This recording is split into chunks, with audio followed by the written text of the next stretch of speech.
vegetable shortages, and a run on hairdressers before shops are forced to close. Scenes like this played out across Hong Kong as the city imposes its toughest restrictions yet in response to what's being called the fifth wave. For the first time since the start of the pandemic, COVID-19 infections surged to over 1,000 daily cases. 都好可惜嘅，其實因為髮型屋本身佢都做咗好多措施，譬如話佢一路疫情以嚟一路飛開咧，都係戴住口罩，其實都應該 OK 噶嘛。咁好無奈咯，冇辦法啦，政府嘅措施。Besides the closures of many businesses, the new measures include a cap of just 2 people on gatherings and mass mandatory testing.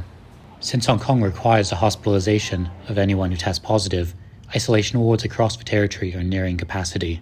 At testing sites, the frustration was apparent.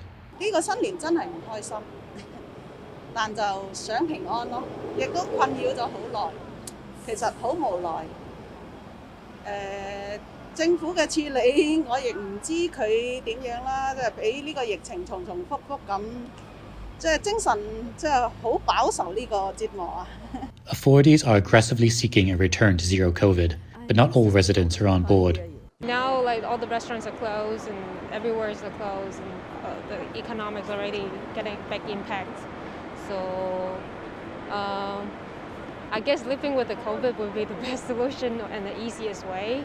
Experts too are wary, with some urging the government to consider an alternative path. Singapore, for example, decided that after vaccines were widely available, it didn't really make sense to keep going with zero COVID because you could combine vaccines with some public health measures and have an overall strategy that was better for the economy and also balance the need to protect public health.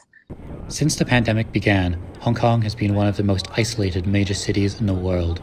Residents have been promised travel bubbles and reopened borders as a reward for their cooperation with public health mandates. But nearly 2 years on, little has changed. This fifth wave will be a test of the government's capability to consider a different tack. Millions of Hong Kongers will be awaiting the results. Ryan Ho Kilpatrick for TaiwanPlus.